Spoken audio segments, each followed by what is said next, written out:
Hello friends, welcome to Rathi's kitchen. நான் உங்கள் ஏமா பேசுகிறேன். இன்றைக்கி நம்ம சேனலில் பருப்பு கீரை கூட்டு எப்படி செய்கிறது பார்க்க போகிறோம்.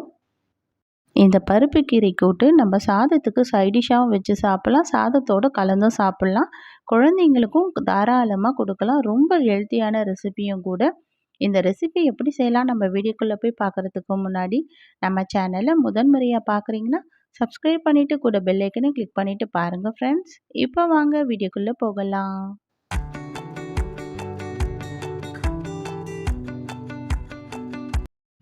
ஃப்ரெண்ட்ஸ், இந்த பருப்பு கீரை கூட்டு செய்கிறதுக்காக இப்போ நம்ம ஸ்டவ்வில் ஒரு கடாய் வச்சுக்கலாம்.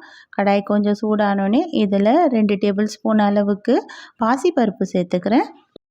ஸ்டவ் லோ ஃப்ளேமில் வச்சுட்டு இந்த பாசிப்பருப்பை ஒரு நிமிஷத்துக்கு நம்ம அப்படியே லோ ஃப்ளேம்லேயே வறுத்து கொடுக்கலாம். அப்போ தான் இது ஈஸியாக நமக்கு இந்த பாசிப்பருப்பு வெந்து வரும். பாசிப்பருப்பு ரொம்ப கலர் மாறணும்னு அவசியம் கிடையாது.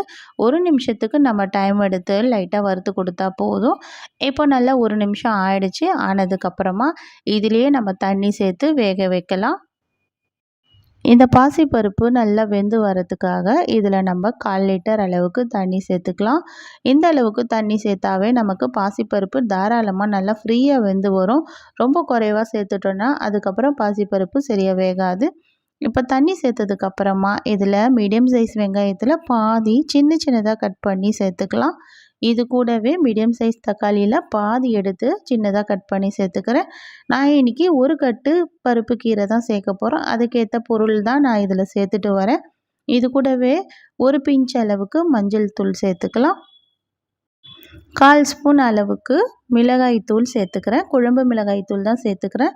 இது கூடவே இதில் நம்ம ஒரு 1/2 ஸ்பூன் அளவுக்கு இப்போதைக்கு நம்ம உப்பு சேர்த்துக்கலாம். சேர்த்துட்டு இதை ஒரு மூடி போட்டுட்டு நல்லா ஒரு 10 நிமிஷத்துக்கு ஸ்டவ் லோ மீடியம் ஃப்ளேமில் வச்சு இந்த பருப்பை நல்லா வேக வச்சுக்கலாம். இப்போ 10 நிமிஷம் கிட்ட ஆயிடுச்சு. இந்த தண்ணி எல்லாம் நமக்கு அப்படியே சுண்டி வந்துடுச்சு பாருங்கள். இந்த பருப்பும் நமக்கு நல்லா வெந்து வந்திருக்கு. இந்த அளவுக்கு நல்லா வெந்து வந்ததுக்கப்புறமா இதில் ஒரு கட்டு பருப்பு கீரையை இந்த தண்டு இந்த கீரை எல்லாத்தையுமே சேர்த்துட்டு அப்படி கட் பண்ணி நல்லா 2-3 தடவை தண்ணியில் அலசிட்டு இந்த பருப்பு கீரையை நம்ம வேக வச்சுருக்க அந்த பருப்பில் சேர்த்துக்கலாம்.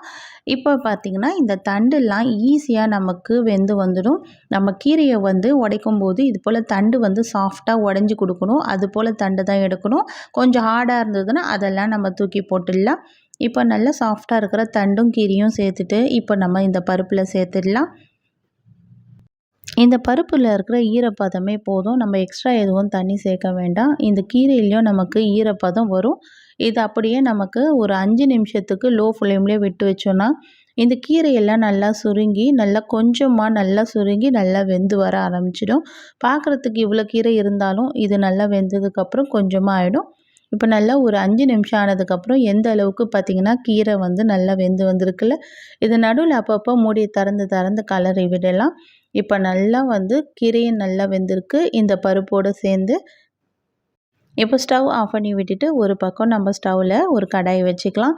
இதில் 1 ஸ்பூன் அளவுக்கு நெய் சேர்த்துக்கலாம். நெய் சேர்த்தோன்னா இந்த கீரையோட வாசனையே ரொம்ப ஹைலைட்டாக இருக்கும்.